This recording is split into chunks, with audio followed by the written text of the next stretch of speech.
Bismillahirrahmanirrahim. Assalamualaikum warahmatullahi wabarakatuh. Perkenalkan, nama saya Lydia Agustin dari Prodi Hukum Ekonomi Syariah IAIN Syekh Nurjati Cirebon semester 4.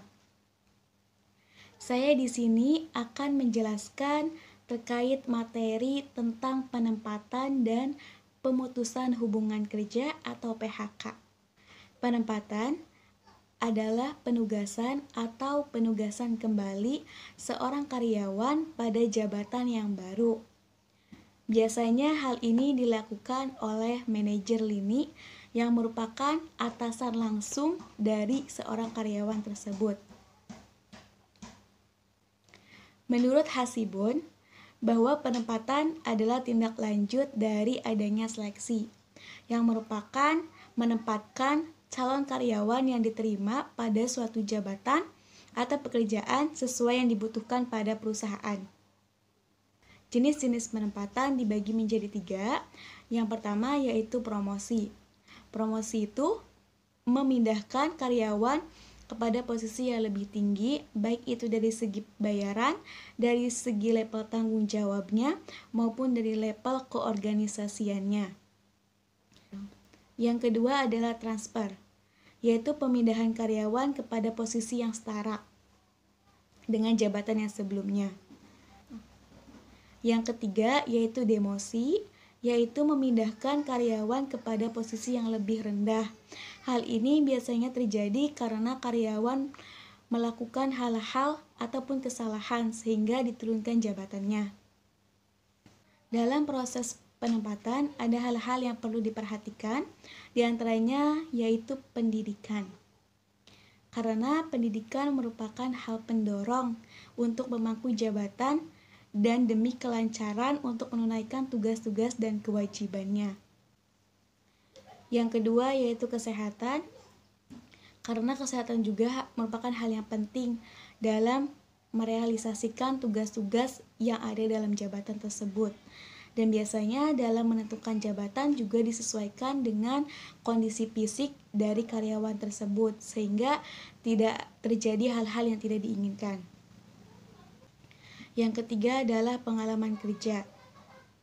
Karena dengan adanya pengalaman kerja dapat terlihat apa keahlian ataupun kemampuan yang dimiliki dari karyawan tersebut sehingga dapat menempatkan jabatannya sesuai dengan keahliannya agar mencapai tujuan dari perusahaan itu. Selanjutnya yaitu pembahasan terkait PHK atau pemutusan hubungan kerja. Pemutusan hubungan kerja berdasarkan pasal 150 Undang-Undang Nomor 13 Tahun 2003 meliputi PHK di badan usaha yang memiliki badan hukum atau tidak, milik orang perorangan, milik persekutuan atau badan hukum, baik milik swasta maupun milik negara, maupun usaha-usaha sosial dan usaha-usaha lainnya yang memiliki pengurus dan mempekerjakan orang lain dengan upah atau imbalan yang diberikan dalam bentuk lain. Pemutusan hubungan kerja berarti suatu keadaan di mana buruh berhenti bekerja dari majikannya. PHK bagi buruh merupakan awal dari penderitaan karena berakhirnya pekerjaan yang selama ini ia kerjakan. PHK pada dasarnya harus memiliki izin, kecuali dalam hal tertentu yang berdasarkan pada pasal 154 Undang-Undang Nomor 13 Tahun 2003. Yang pertama, pekerja dalam masa percobaan bila diisyaratkan secara tertulis sebelumnya. Yang kedua, pekerja mengajukan pengunduran diri secara tertulis atas kemampuan dari diri sendiri tanpa adanya tekanan atau intimidasi dari pengusaha. maka berakhirnya hubungan kerja sesuai dengan perjanjian kerja yang telah ditetapkan pada awal mulanya bekerja. Yang ketiga, yaitu pekerja mencapai usia pensiun.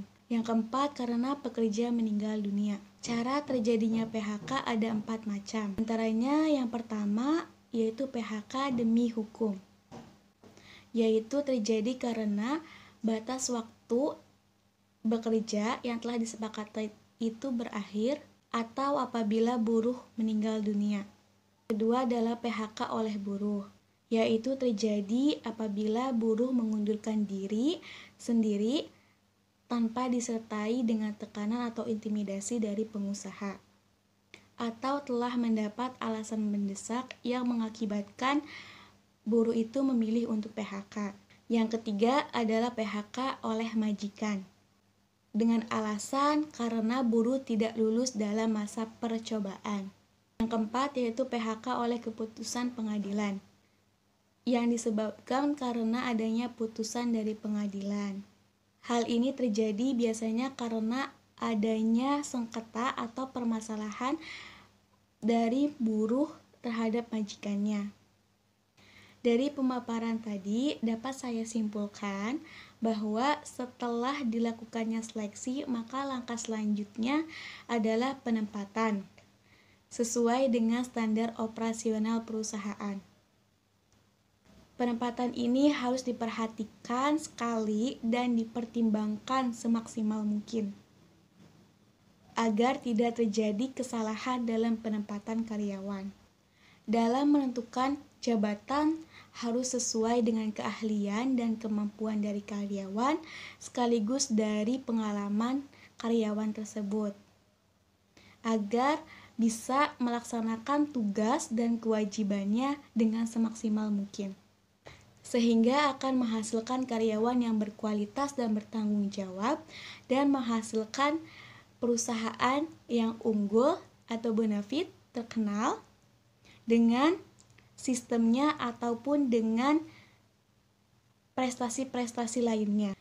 Selanjutnya, dalam pemutusan hubungan kerja juga tidak harus dilakukan secara semena-mena, yaitu tentu harus memenuhi dengan aturan yang telah ditetapkan dalam perundang-undangan dan sesuai dengan kontrak kerja pada awal perjanjian itu dibuat atau awal karyawan itu bekerja.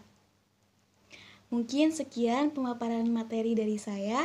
Kurang lebihnya saya mohon maaf. Terima kasih. Wassalamualaikum warahmatullahi wabarakatuh. Semoga bermanfaat.